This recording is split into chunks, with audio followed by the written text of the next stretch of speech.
Alright, what's up YouTube? It's me, Cara Janelle. As by the title of the video, you can see it's called They're Scared of You. And this was really impressed on my heart, and I had to make this video super quick because I'm already supposed to be somewhere doing something. But nevertheless, I'm going to get right into it.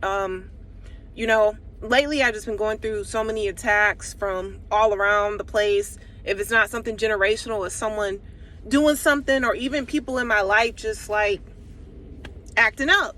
And I started, praying out to God and calling on God and questioning, what is this about? And it was something just leading me like, okay, it's the enemy working through them. And I was like, okay, I get that, but why? What's the purpose behind this? What's the reason? And the Lord made me think about Saul and David.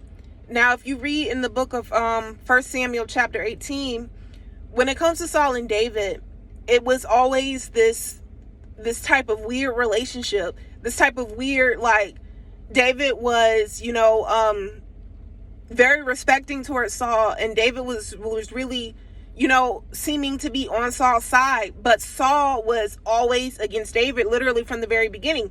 After he slew Goliath, the Philistine, which is in 1 Samuel chapter 17, then it goes into chapter 18, and it starts saying that, they were giving praises to David for slaying Goliath or whatever, and Saul was offended by that because they were saying, oh, David's killed 10,000 and Saul's killed thousands, and he felt some type of way about that.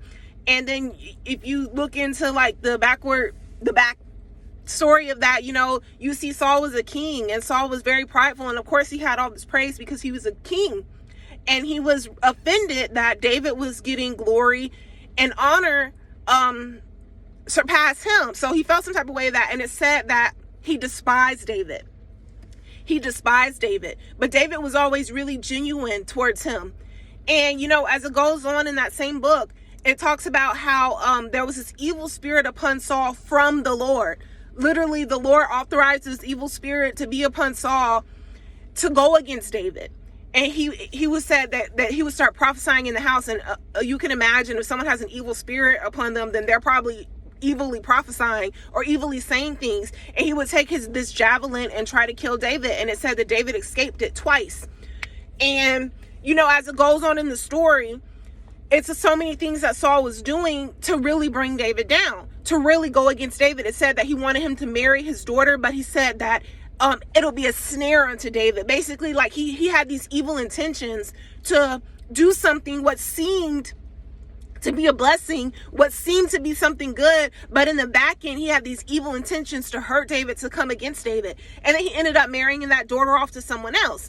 And then further on in the chapter, he was like, okay, my other daughter loves David, so I'm going to let him marry her. But he was like, in order for you to marry my daughter, you have to go against the Philistines. And he had this evil intention, he's going to go against the Philistines, and the Philistines are going to kill him. But the Spirit of the Lord was with David, and he slew those Philistines, 200 of them.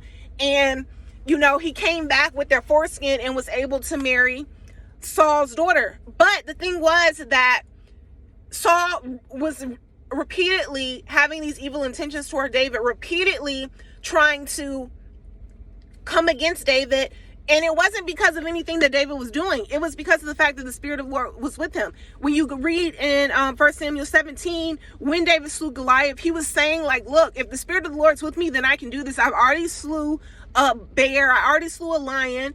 And then even after he done it, after he slew Goliath, he was still giving praise and glory and honor to God, saying, look, it's the Spirit of the Lord that's in me. It's not me.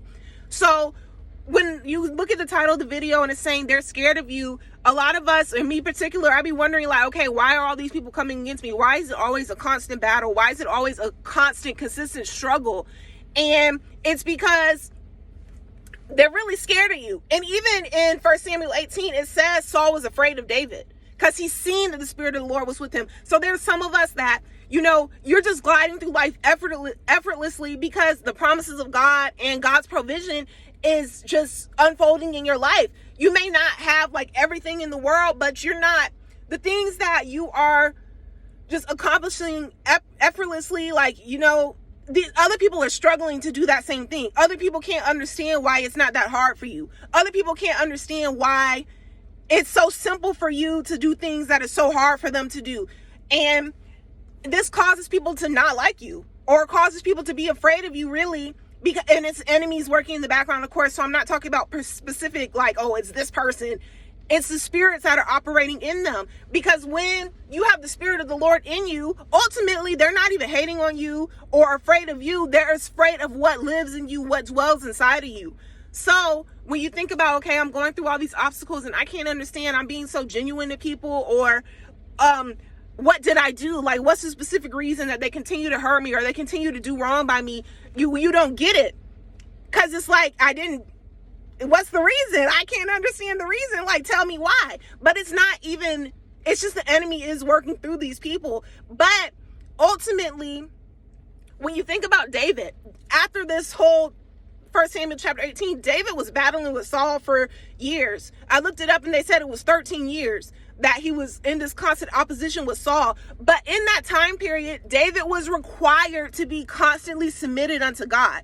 That's one of the things. If you're one of these people that are going through this and you constantly have to be submitted to God, it's like, I can't do anything about these problems. I can't physically fix them. So I'm constantly in submission to, Lord, you got to do it for me. Lord, I need your Spirit to come through. Lord, I need you to work it out for me. And just like David, it put David in this constant submission of crying out to God. That's why they say that there's that scripture that said David was a man after God's own heart. He was constantly in submission to God, constantly singing praises to God, constantly saying, look, Lord, help me out here. Don't let my enemies triumph over me. Look, God, come through for me. And constantly giving him glory and honor because he had seen God work in his life and knew that he could do it. And at the end of the day,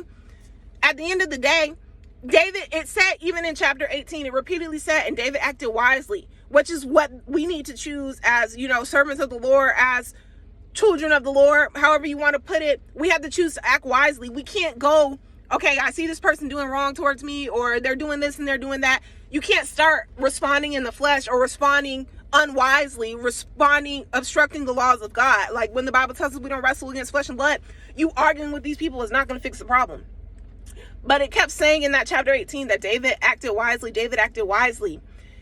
And at the end of the day, when David actually had a chance to kill Saul, I have to link the chapter below because I don't know exactly which one it is, but when he actually had a chance to kill Saul in that cave, all he did was take a piece of his garment, like cut off a piece of his garment, just to let him know, like, look, you're this close to me that I could take your life if I wanted. You're this close to me that I could hurt you if I wanted to. But David acted wisely. He didn't kill him. And then someone else ended up slewing him. And when the person came and was like, look, I killed Saul, David was like, how you gonna kill a man of God like that? Still giving him homage as to who it was that he was. So the point of this video is, if you're going through these type of obstacles, it's really like these people are afraid of you, just like Saul was afraid of David, because the Spirit of the Lord is in you. And so when their demons get involved, they start doing things to try and hurt you, try to bring you down. And the whole thing is, it's not even you, it's the Spirit of the Lord that's in you.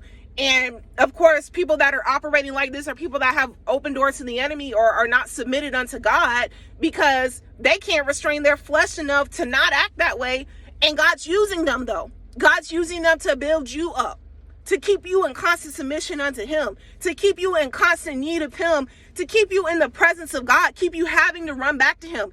Just like sometimes he'll use the things that you care about the most in order to build you into what he needs you to be.